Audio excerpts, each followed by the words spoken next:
બોલો વડતાલ ધામ કી, શ્રી લક્ષ્મીનારાયણ દેવ કી, શ્રી હરિકૃષ્ણ મહારાજ કી, શ્રી લક્ષ્મીનારાયણ દેવ દ્વિશતાબ્દી મહોત્સવ કી જય.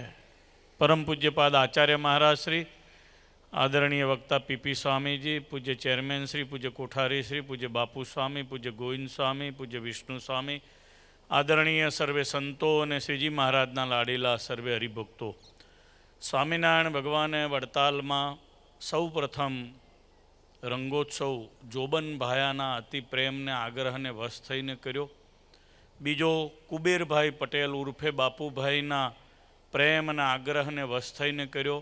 અને પછી તો ભગવાન સ્વામિનારાયણે બીજા 3 જેટલા રંગોત્સવ કર્યા.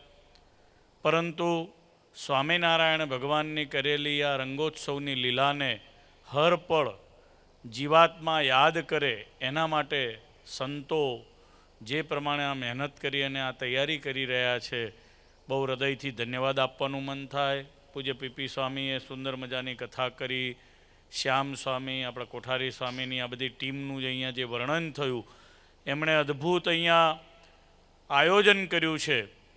એટલે વિશેષ મને આમાં કંઈ લાંબુ કહેવાનું લાગતું નથી. રંગોત્સવની કથા દિવ્ય થઈ ગઈ છે.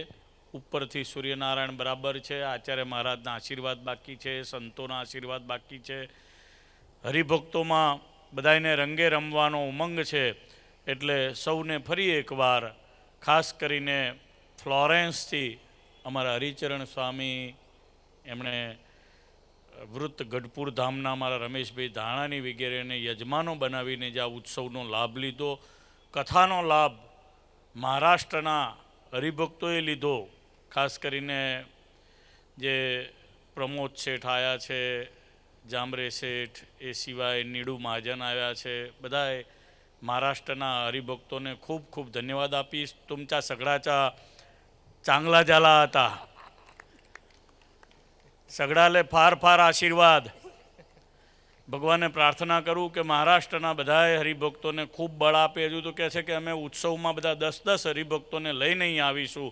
આ કંઈ નાની વાત ના કહેવાય. છેક મહારાષ્ટ્રથી મહારાજે જ્યારે રંગોત્સવ કર્યો 1877માં બીજો, ત્યારે મહારાષ્ટ્રથી, ખાનદેશ, નિમાડથી બધેથી હરિભક્તો આવ્યા હતા.